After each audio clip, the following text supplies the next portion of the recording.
Hi, everyone. Thanks for joining us. We'll just wait for a few more people to join, and then we will kick off. Grand. Well, welcome everyone to our webinar, How to Market Your Venue in the Age of AI. My name is Hannah, and I'm the B2B marketing lead here at Venue Scanner, and joined today by Rebecca, who is our founder and CEO of Venue Scanner. Just while we wait for a few more people to join, just to let you know that we will be recording this webinar and we'll be circulating it along with the slides afterwards. So you will get that shortly either today or tomorrow. Also, if you do have any questions, please do pop them in the Q&A box, which you'll find on the bottom of your bar at the bottom of the screen. And any questions will be answered at the end of the webinar. So I will now hand you over to Rebecca to take you through what we're going to be talking about. Hi everyone, thanks so much for joining me today. This is the first of a series of AI informational sessions that we're going to do for our venue hosts, so hopefully it's helpful. We'll love to have the feedback at the end. We've obviously been putting lots of work ourselves into AI over the last year or so, just looking to share with you guys what we're learning as we go along. We're gonna start off with a poll, so I'll hand over to Hannah to run that to just see how much you've all been using AI in your marketing and operational efforts to date. Really helpful if you can let us know so that we can sort of tailor the conversation to you as well. So we'll give 20 seconds or so to see what everyone's using at the moment.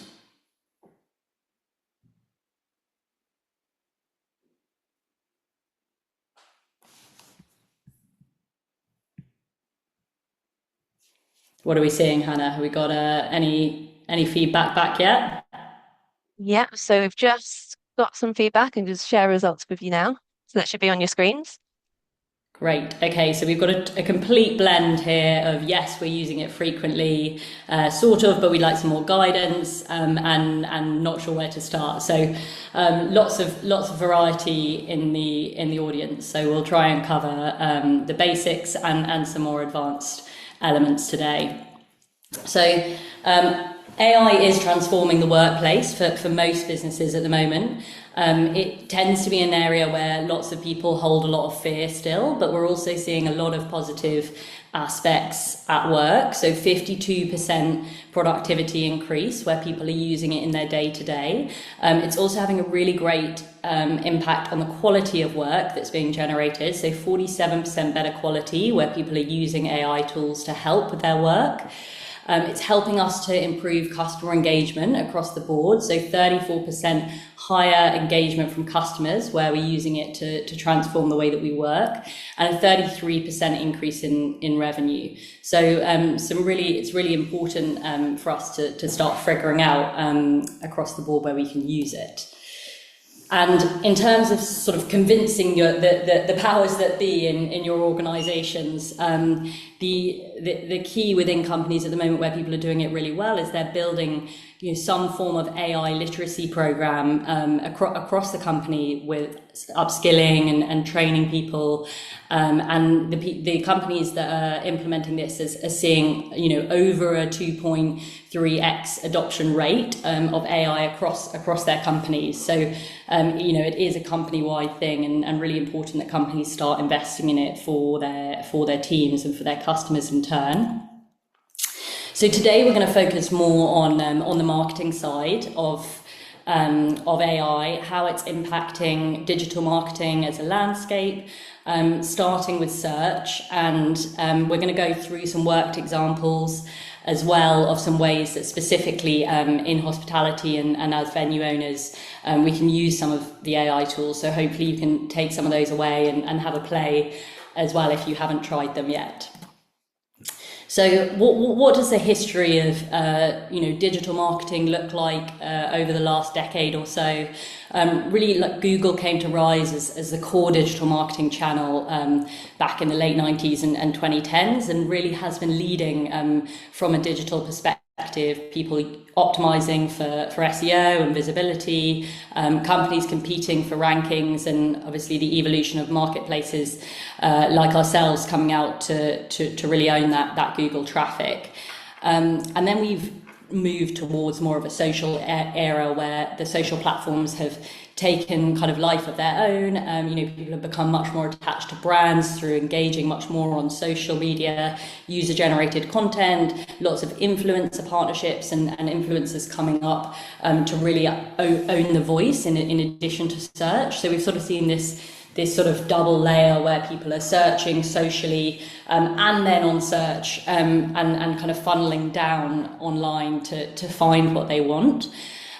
We've seen this huge rise then in the importance of reviews. So, where we've seen lots and lots of internet boom companies, people have move towards quality to figure out, okay, well, let me check the reviews of these things to check what's good and what's not, versus just kind of booking something online. So that kind of review section has become really important. And now particularly in the last year or so, we're in this sort of AI era where if you haven't heard of them so far, the terminology is LLM, which is a large language model.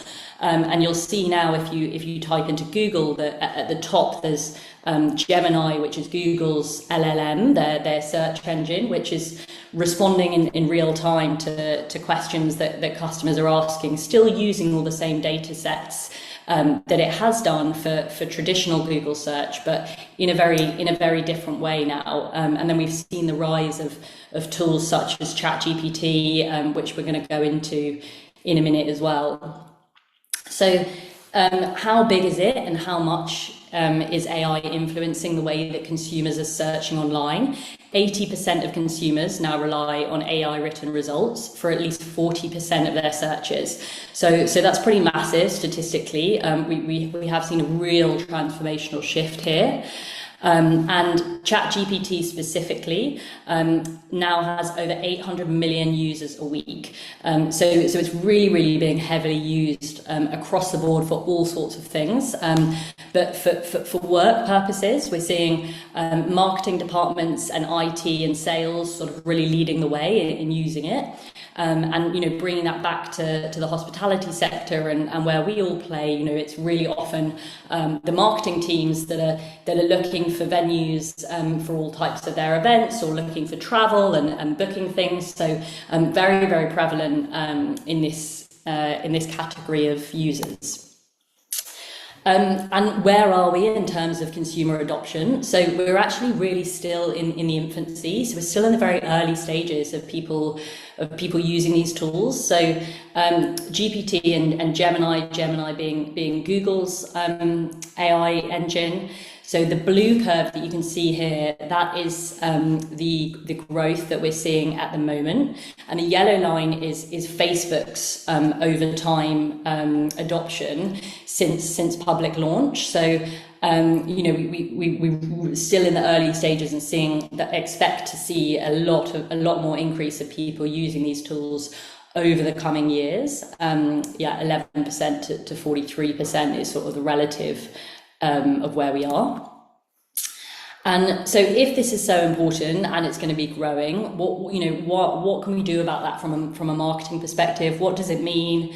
How was our marketing done before? And how should we look at marketing now from an online perspective? So traditionally, like the core to ranking in search engines was all around keywords, which are still important. They sit at the base, but the pillar really grows from there. So traditional links are still important. That's where, for example, you might have been mentioned in the press, you've had a great PR article online, or someone said like, oh, this hotel is amazing, or this venue is great, and they've linked back to your site. That's really, really important for search presence, but is starting to become less valuable now than actually just places where you've been mentioned across sources. And the more places that brands are mentioned now, the more likely they are to appear in these new search engines. So more people are talking about you, or the more you're featuring, means that you're more likely to rank above competitors.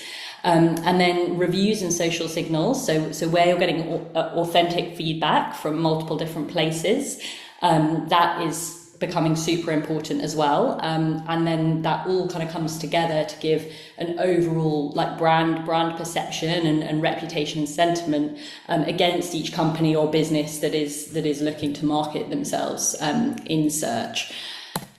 So this is a worked example that we've pulled out from one of our tools. So we have a number of different reporting tools that help us to understand the search landscape in AI. So what we've done here is we've taken a selection of venues and put them into the AI analysis tool and said, okay, how high would these venues rank if someone's searching like, hey, I'm looking for a venue in a specific area, how likely is it that the AI tool will mention that venue? Now, what we can see here is the ones that are on the left-hand side, they're most likely to be mentioned in the tools. And the reason for that is because you can see that they've had many more mentions online than necessarily the other ones. So we can see that, for example, the Mayfair Room and Glazier's Hall and F1 Arcade here, they've had 12 plus mentions in this search, so they're almost 3 times as likely to come up in one of the AI search engines than some of the venues potentially down the right hand side. So the reporting is quite good in this area now, and it's just started to evolve over the last few months, so you can sort of see where you are and really compete against others in the AI engines. So moving on to hospitality specifically, what does the hospitality landscape look like at the moment, and how is AI being utilised in it? So the hospitality and events industry is actually adapting pretty fast, and hotels and restaurants are using lots of different tools to leverage operations and sales and marketing. We're seeing that 60% of hotel brands are now using AI within their marketing and also within pricing strategies. So loads of quick adaptation that can be done to sort of shift pricing around to become kind of fully utilized, especially from a hotel room perspective or a table booking perspective. 92% of restaurant operators think that AI will positively impact the industry, and 75% says that they make it more competitive. And 85% of restaurants plan to invest in more AI and automation over the coming months. So everyone is pretty positive about investing in it. Whereabouts are people investing? So guest service, AI chatbots have really blown up. So a lot of people are using those to handle like FAQs and their booking systems, and within hotels looking at like kind of 24/7 chat that people can just use via apps.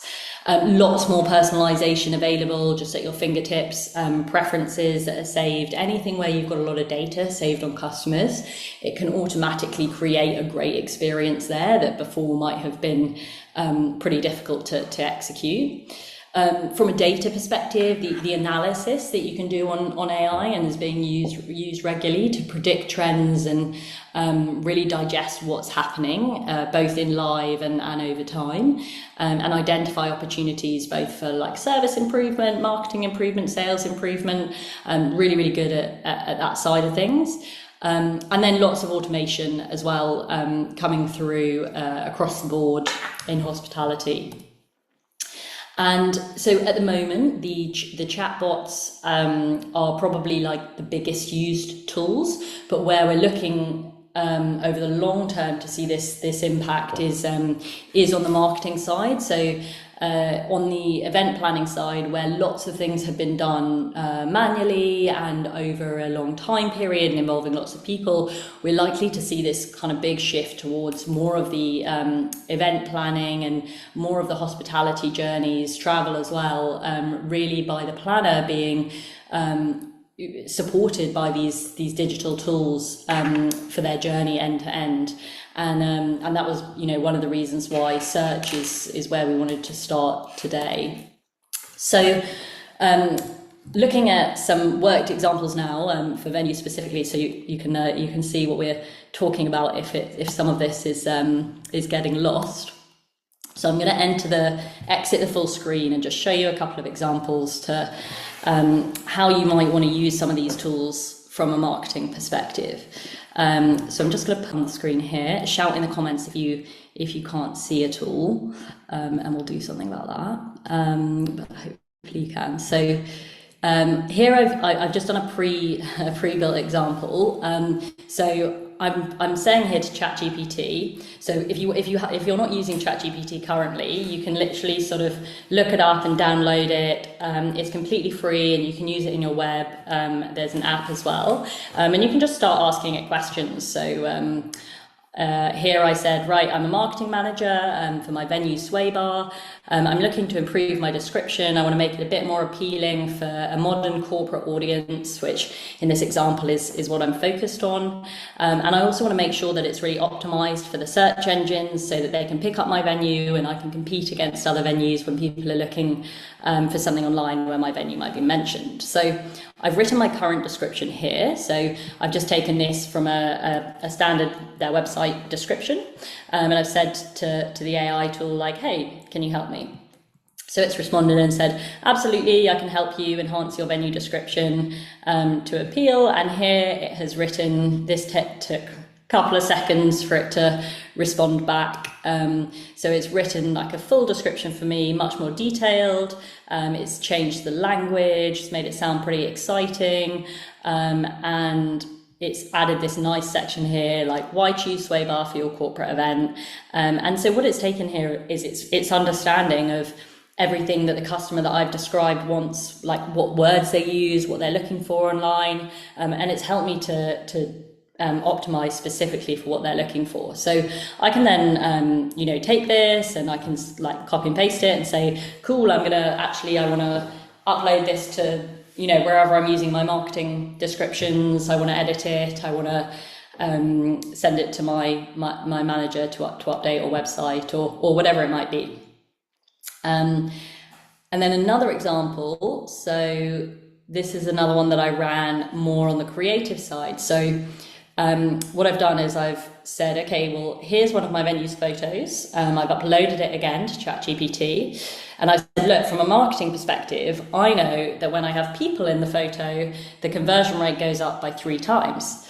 And also I know that I want some kind of bright lighting, and I want to make it pop, but I want it to be still like high-end and fun. So I've given it a little description, and it's just regenerated that image for me with what I've said. Now I might say, actually, I hate this image, can you change it and remove the bright blue or add a different color, and it will just edit and change it as I go along. So that is that. And then another example here. So here I've said, okay, hey ChatGPT, I'm looking for a venue in Soho for my summer party.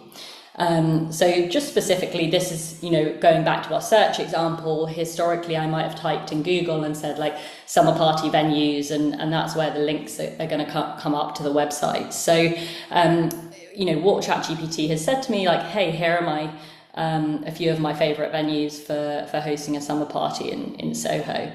And what the search engine's actually doing there is it's scraping the web effectively. So where in Google, Google's just using its own data, but ChatGPT is saying, okay, I'm going to look everywhere online and I'm going to see how many times these venues are mentioned and where they're mentioned, and then I'm going to recommend them in the site here. So you can see on the right hand side, that it's taking from a number of different websites. It's crawling them to say, okay, what's being featured on these websites, and I'm gonna put it through to the recommendation for the customer here.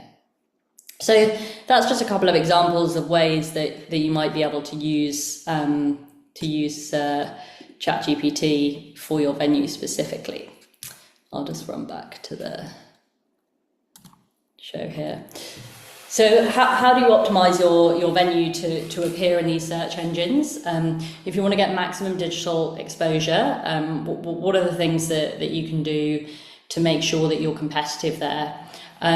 Being mentioned as much as possible is one of the core things. So the engines really treat all information as equal, but they're just looking for as much of it as possible. So the more that you're mentioned and the more that you appear, the more likely you're going to appear at the top there.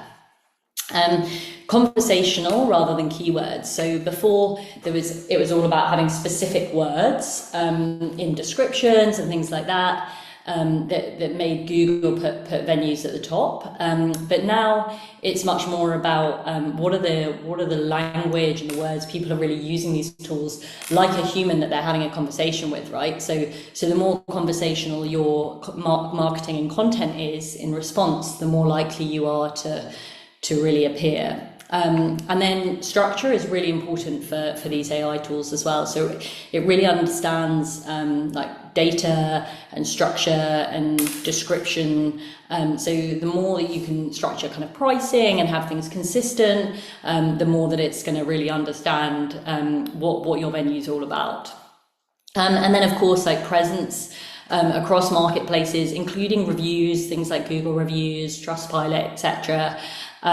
Is really critical, so that you can there's a lot of diversity and trust, and obviously it's the same kind of as any other PR piece. You're just trying to get your brand and get your name out there and make sure that you're picked up as frequently as possible. So if on no adaptation, what are the risks? I mean, obviously these tools are still very early in evolution, like we showed on the maturity graph. We've still got a long way to go. So right now, a lot of people are still using traditional methods, while people are using new methods as well. But you know, over time, the discoverability on AI tools will become more and more important, and being filtered out. Because there's not enough content, like having that good kind of rich content is really important as well. And then of course, like giving opportunity to smaller competitors to leapfrog who are investing in thinking about the digital marketing side. So yeah, it's really important to stay relevant. Really embrace the new AI tactics, where I think, you know, almost everyone or a lot of people on the webinar are what we work with, and we're very happy to help on these things, and kind of be a go-to and answer questions and things like that as well. But you know, it's there to be embraced, although it's difficult to get your head around sometimes. So really looking at the digital strategy and seeing what's working and what isn't. It's totally a time for sort of test and learn at the moment, and so many things are changing. So it's a perfect time to sort of test, fail, and try again. Really adapting on what's working for you, what's working for your customers.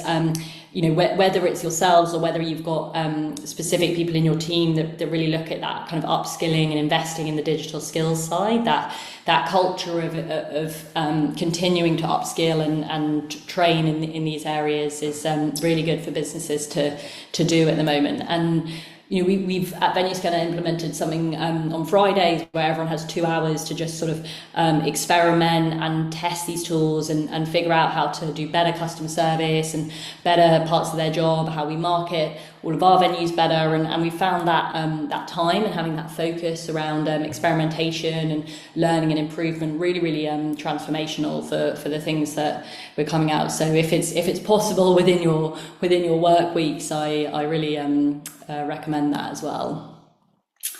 So key takeaways for this, I think, you know, we really want to make sure that there's good time for questions, and we'll do more of these sessions. But yeah, it's around making sure that your listings are AI optimized. And as you can see from my conversation with ChatGPT, you can almost directly get feedback from the tools as to how to optimize, as well as the analysis tools that exist. Making sure that you focus in the long term on the adaptation, really embracing the new tools that are available, and just kind of playing with them and testing them out, and seeing what works for you, and then making sure that your presence and you're being mentioned and you're at the forefront from a digital perspective to get as much as possible. So thank you so much for listening. I hope we wanted to keep it relatively short so we can do questions. So I'll go to Hannah to see if there are any audience questions. Yeah, thanks, Becky. Yeah, please do send through any questions you have just in the Q&A box. But yeah, I think some questions that we do have, particularly around optimizing your content on AI. One of the questions is, if we use AI generated content to optimize listings, could that negatively affect how LLMs interpret it? Yeah, it's a great question, and it like everything in the space, the guidelines are evolving over time. But we would really recommend always editing afterwards. So using the Chat GPT or these tools to make your kind of content as good as possible, and then taking it away and putting your personal touch on it and editing it so that you don't have fully AI generated content, which may well be, identified in some search engines and have a negative connotation too. So yeah, we do think it's very important to add your own edits to it, and then you can kind of have made it better, do the end editing, and then utilize that content. Right, perfect. And then we have one around sort of being adopting AI, and kind of how, do you think adopting AI early and optimizing for LLMs will create bigger competitive advantage than waiting to see how the technology develops? As you said earlier about how obviously it's in the early stages, so kind of what are your thoughts around doing it now or waiting to see where it develops to? Yeah, it's a good question. I mean, there's definitely not a 100% clear answer on this, but if we look at the way that Google evolved, where the platforms and websites, if we look like in the travel space at booking.com, Expedia, Skyscanner, in our space at the marketplaces that have been around for a while, generally once you own space in search, you tend to keep it. So that like kind of brand longevity of from Google's perspective of knowing that you've like been around for a while and you've built that value over time is very important. So I would say for Gemini, Google's AI tool, I think we could definitely place like a solid bet that yes, the more that you adapt early, the more likely you're going to have kind of continued presence over time there. And I would imagine that the other engines will be the same. It's again, everything is evolving, like we say, and changing by the day, and lots of the rules are becoming formed over time. But yeah, I think it's definitely a good bet to be being placed early, but you've still got like lots of time to work on the ranking as we are in the early phases of it. Yeah. So testing and learning is probably key to this part of it. Yeah, totally. Um, Brand, we've just had a few others come through. So my profile has just recently been published and I'm looking to host more summer parties. What tools are helpful to kind of get more visibility in? Yeah, we've had a few come in around sort of what kind of tools are available to build that visibility and how to sort of build visibility. So to build visibility in particular categories. Yes, yeah, I think particularly for this one around summer parties is a big focus. Yeah, yeah. So I think we lots of the benefits of the tools now, and if it's a specific to venues kind of question, we're happy to support on this on your behalf. But it's quite easy to now quickly change content, like I showed with the imagery, but also just with having all of your own imagery in a folder. For example, you could say, okay, cool, I've got these 10 images, tell me which ones are going to be the best for a summer party. Here's my description, make it great for summer parties, and then just update your profile or update your listing for that specific summer party season. And then as it comes into the winter season, you could just flip that over for Christmases, or have spaces that are dedicated to a couple of different categories, if as well, by sort of using the tools to just kind of quickly create you one per category and say, I just want to have these live at the same time, because there may be some people looking for summer and some people also looking for Christmas, so maybe you want two versions. Brand. Thank you very much. And then we also have someone that's asked about other tools available outside of ChatGPT that can help gain momentum. Is there anything else that you've seen out there that's good to kind of utilize? Yeah, so I mean, there is tons of tools at the moment, and we will definitely. It's a great question because we'll circle up, maybe in a follow up, in our next marketing email. Maybe we'll say, these are the top five or so that we recommend for different purposes. But Claude is also a really good one to test and try. I really like using Lovable, which it's specifically for creating kind of websites or apps or pages, and you can just type in a prompt and say like, hey, I want to build a website that does X, Y, and Z, or I want to build a new marketing website for my venue that showcases all of our customer reviews specifically or something, and it will kind of build you that just in a matter of seconds, and you can kind of have a conversation with it and edit it. So that's a really fun one to play with as well. There's a few more creative design based ones that you can use for kind of brochures and online materials. One called Reve. And so yeah, well, there's like tons out there at the moment. So choosing the ones that are good is definitely key. But also most of them have free trials. So yeah, they're quite easy to play around with and then see what you like. I've used one called Motion for productivity. It's not marketing related, but you put in all of your kind of tasks and priorities for the week and how long they might take you, and it sort of pre-publishes your Google Calendar or whatever calendar tool that you use, and it will come back and say like, oh hey, actually you don't have time for these 4 things this week, you can't fit it in. And then I'm like, do I really want to get rid of that workout? So it forces you to prioritize at the beginning of the week and put things in the diary, and then it means you're not flitting between things to decide what to do next. So that's one that I love for productivity. Yeah, Fixer AI has a good email assistant, and so there's one called Superhuman as well, and they're great for just sort of rolling through all your emails, sorting them. It kind of depends what CRM system you're on as to whether you can utilize them, but they sort of draft all the email responses for you to your emails, and then you just kind of edit and send and categorize them all for you. So it's sort of like an email virtual assistant, which is pretty cool. Yeah, that is cool. I actually might look into that motion one myself. Sounds really interesting. It's great. Oh, and then you mentioned around how when you something can support with the sort of optimization. If there is anyone out there, how would they best get in touch with us to kind of help with that to help them optimize?